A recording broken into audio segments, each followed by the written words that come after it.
आज पुण्यातल्या एअरपोर्टच्या संदर्भातले काही विषय होते आणि म्हणून एक स्वतंत्र बैठक आमची या ठिकाणी झाली आहे।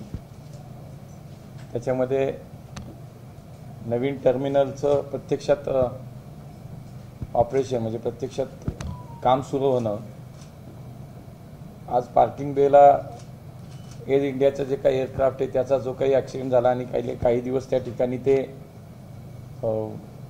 सगळ्या प्रवासाला एकूण येणारी त्याच्यामुळे जी अडचण आहे तो एक विषय आहे। आणि रनवे एक्सपान्शनच्या विषयामध्ये आपल्याला पुढे जायचं आहे आणि लवकरच या पुणे विमानतळाच्या जी धावपट्टी आहे त्याचं विस्तारीकरण करायचं आहे। या सगळ्या विषयांसाठी एक एकत्रित बैठक या ठिकाणी झाली। आमचे एअरपोर्ट डायरेक्टर माननीय संतोषजी, डिव्हिजनल कमिशनर आणि कलेक्टर आणि संबंधित इतर सर्व अधिकारी वेगवेगळ्या क्षेत्रातले सगळेच एकत्र या बैठकीला आम्ही होतो।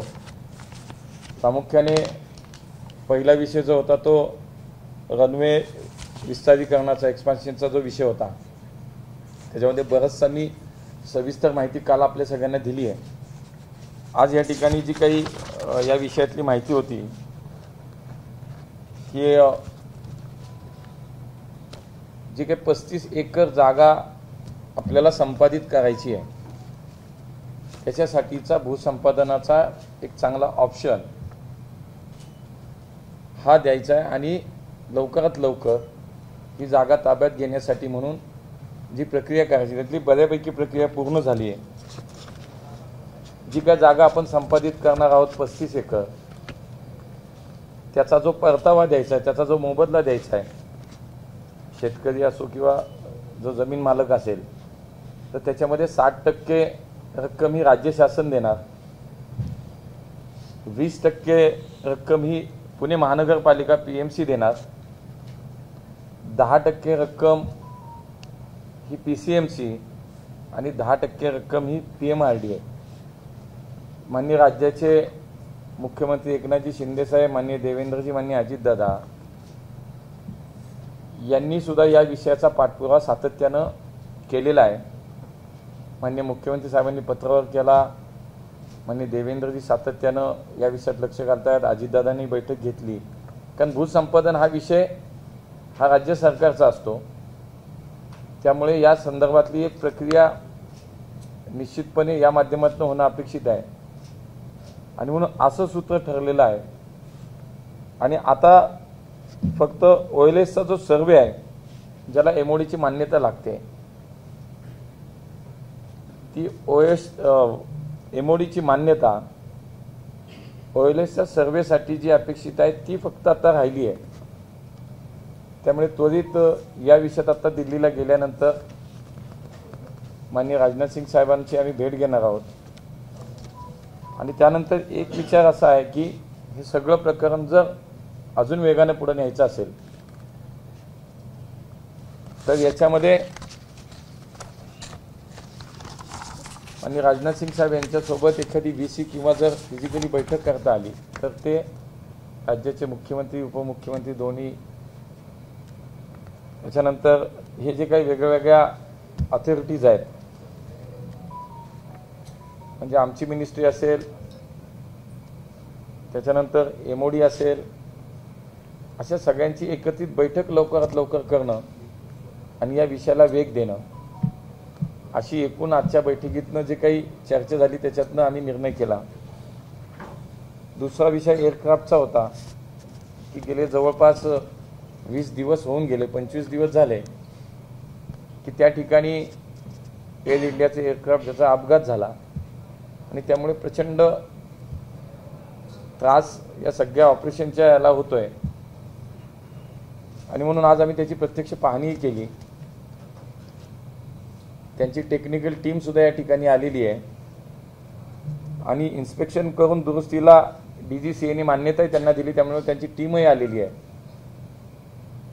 पण त्याला 25 दिवस अजून लागणार आहेत असं त्यांचं म्हणणं आलं। म्हणून मी काल परवाही येताना माननीय संरक्षण मंत्र्यांची भेट घ्यायचा प्रयत्न केला, पण ते दिल्लीत नव्हते. पण मी पत्र त्यांना दिलं आणि तात्पुरती आपल्याला डिफेन्सच्या लँडमध्ये जर हे विमान अपघातग्रस्त जे विमान आहे त्याला जर 25 दिवस लागत असतील तर त्यांच्या डिफेन्सच्या लँडमध्ये ते शिफ्ट करण्यासाठीचं आपण त्यांना विनंती करतोय, पत्रही दिलं आहे, पुन्हा जाऊन मी भेटणारच आहे. आणि त्यामुळे जर ते लगेच शिफ्ट झालं मग 25 दिवस लागू, 30 दिवस लागू, पण आपल्याला आपला पार्किंग बे हा रिकामा होईल आणि जी काय अडचण होती आता ती संपून जाईल. प्रवाशांना होणारा जो नाहक त्रास आहे, 5-5, 6-6, 3-3, 4-4 तास जे काही डिले होत आहे, शेवटी हा जो प्रश्न आहे तो याच पद्धतीनं सोडवता येईल. आणि म्हणून त्याविषयी या ठिकाणी आज आमचं बोलणं सविस्तर झालं. शिवाय मी काल जसं म्हणालो तसं पुन्हा नवीन आम्हाला जे काही आपलं बांधकाम पूर्ण झालंय ते आपलं टर्मिनल लवकर सुरू करण्यासाठी म्हणून CISFचं जे काय मॅनपॉवर लागणार आहे, मनुष्यबळ लागणार आहे, ते 2 दिवसापूर्वी माननीय अमितभाईंची मी भेट घेतली. कारण ते गृह खात्याच्याच संबंधित विषय असल्यामुळे लवकरात लवकर आपल्याला मनुष्यबळ देऊ असा विश्वास त्यांनी दिला. ताबडतोब त्यांनी ते पत्र त्यांच्या PS यांना दिलं आणि सांगितलं की त्वरित त्याच्यावरती कार्यवाही झाली पाहिजे. त्यामुळे लवकरात लवकर आपल्याला ते मनुष्यबळ मिळेल आणि नवीन टर्मिनल आपलं प्रत्यक्षात त्या ठिकाणी सुरू होईल. त्यामुळे बऱ्यापैकी जे काही 2-3 महत्त्वाचे विषय होते त्याच्यावरती आज बैठक झाली.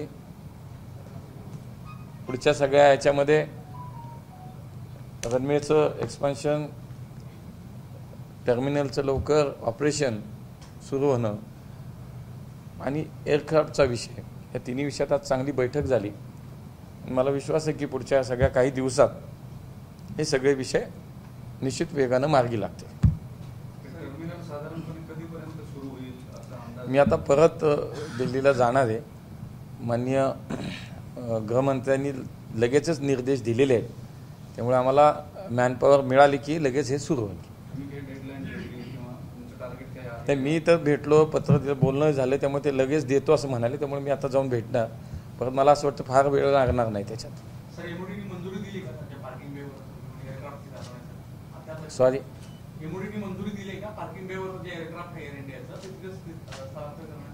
म्हणून मी भेटणार आहे. पत्र दिलंय. फक्त परवा माननीय राजनाथ सिंग साहेब दिल्लीत नव्हते, ते बाहेर दौऱ्यावरती होते. पत्र दिलं, मी आता जाऊन परत भेटणार आहे. तात्पुरतं जे काय काम करायचं आहे त्याच्यासाठी ते शिफ्ट करण्याला आपण त्यांची लँड आपल्याला हवी आहे आणि ते शिफ्ट करण्यासाठी आपण त्यांना परवानगी मागितली आहे. DGCIनी क्लिअरन्स दिला आहे. त्यामुळे जी टेक्निकल टीम आहे ती आलेली आहे, काम सुरू झालेलं आहे. इथं स्पेअर पार्ट्स पण येत आहेत, काही स्पेअर पार्ट्स आलेत, कामही चालू आहे. आम्ही आता जाऊन स्वतः पाहणी केली आहे.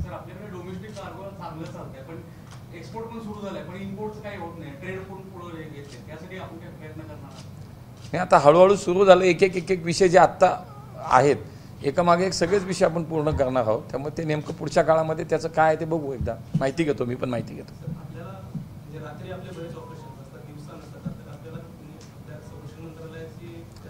आत्ता आपले एअरपोर्ट डायरेक्टरांनी काही विषय सांगितलेले आहेत आणि ते जे काही विषय त्यांनी आता सांगितले त्याची सविस्तर माहिती मी आता घेतोय. मला दिली आहे ती त्यांच्याकडनं. मी म्हणाल मला लेखी स्वरूपात सुद्धा द्या, त्यात ती मागणी आहे आणि त्यामुळे त्या संदर्भात पुढच्या काळामध्ये निश्चित काम करू.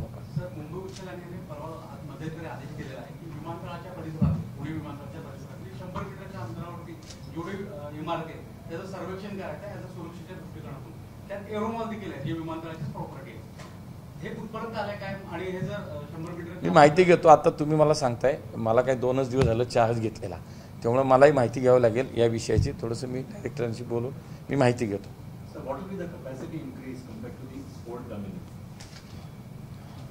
मला असं वाटतं आता तिकडे आता 5 काउंटर इथं आहेत, तिथे 10 होतील. एकूण कॅपॅसिटी जर पाहिली तर वर्षाला जवळपास 9 मिलियन म्हणजे 90 लाख प्रवासी प्रवास करतील एवढी क्षमता आहे.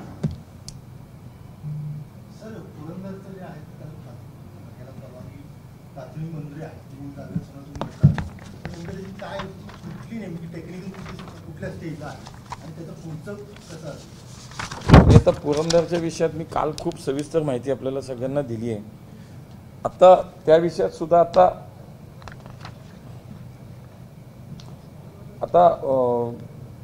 1A हे जे काही लोकेशन आहे ते फायनल झालेलं आहे. त्याला काल माझ्या माहितीप्रमाणे आता थोडंसं DGCA सुद्धा काही अटीवरती मान्यता दिलेली आहे. त्यांचा क्लिअरन्स झाला. MODची सुद्धा NOC मिळालेली आहे. आता MODचं सॉरी हा इथला विषय DGCA त्याला मान्यता दिलेली आहे. आता फक्त 1A ही साईट फायनल झालेली आहे. त्याच्यासाठी DGCA सुद्धा क्लिअरन्स दिलेला आहे. आता फक्त अंतिम प्रक्रिया जी आहे त्याच्यासाठी म्हणून जे काल मी 2 दिवस ही माहिती घेतोय त्याच्यामध्ये आता DGCA असेल, एअरपोर्ट आपली अथॉरिटी ऑफ इंडिया असेल आणि MADC यांची एकत्रित बैठक, जागा पाहणी आणि मग प्रमुख विषय जो आहे की भूसंपादन, लँड ॲक्विजिशन या विषयासाठी एकत्रित याची बैठक करणं आणि मग पुढच्या कामाला सुरुवात करणं असा सगळा विषय आहे. मला टेक्निकली फार त्याच्यात आता अडचण वाटत नाही आहे. बऱ्यापैकी आता आपण पुढे आलो. अजूनही त्याच्यामध्ये काय काय ते पुढच्या सगळ्या ह्याच्यात मी गेल्यानंतर अजून त्याला थोडीशी गती आणि ॲक्च्युअल नेमकी स्थिती आणि आता आपल्याला पुढचा साधारणतः कालावधी याच्यावरती पुढच्या ह्याच्यात मी आपल्याला अगदी क्लिअर आहे. सर 2 साल में सर नवी मुंबई का जो एयरपोर्ट है वो बन के तैयार हो जाए सो और पुरंदर एयरपोर्ट बनने में करीबन 5-6 साल और लग जाएंगे. नहीं, नवी मुंबई का एयरपोर्ट बनने में ज़्यादा टाइम नहीं लगेगा. आज की तारीख में 70% काम पूरा हो गया है.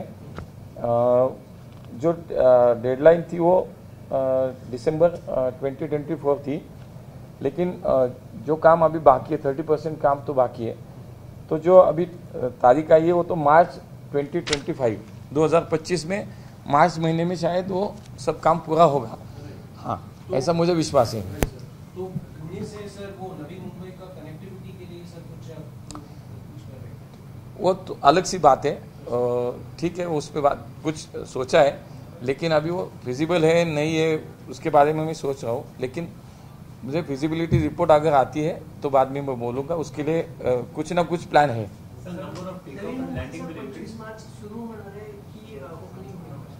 नाही ना, ओपनिंगचाच म्हणजे सुरू होईल, काम पूर्ण होईल तोपर्यंत. हाँ, रनवे एक्सपेंशन के बाद ये वो सब प्रैक्टिकली आसान हो जाएगा.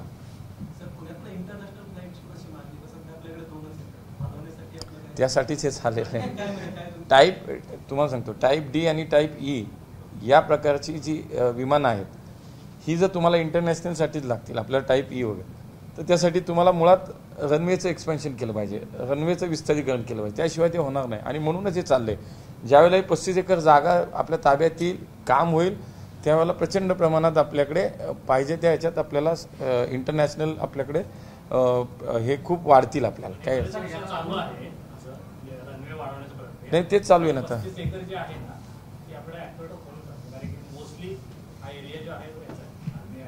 नाही, आर्मीचं नाही येतं. आर्मीचा पार्ट खूप थोडा आहे, खाजगी जागा जास्त आहे. सर, दोहा आणि बँकॉकसाठी स्लॉटची मागणी झालेली आहे तुमच्याकडे पण. दोहा आणि बँकॉकसाठी स्लॉटची मागणी झाली आहे, तो प्रस्ताव देखील तुमच्याकडे आला. याचा विंटर शेड्यूलमध्ये मी आता गेल्यावर पाहतो ना, कारण बऱ्यापैकी काम आता सुरू होते. एकाच वेळ तुम्ही सगळे बसण्यानंतर थोडंसं हळूहळू थोडा मला वेळ द्यायला लागेल तुम्हाला, मग सगळी माहिती देतो. आता थोडा वेळ द्या. चलो, थँक्यू. ABP माझा, उघडा डोळे बघा नीट.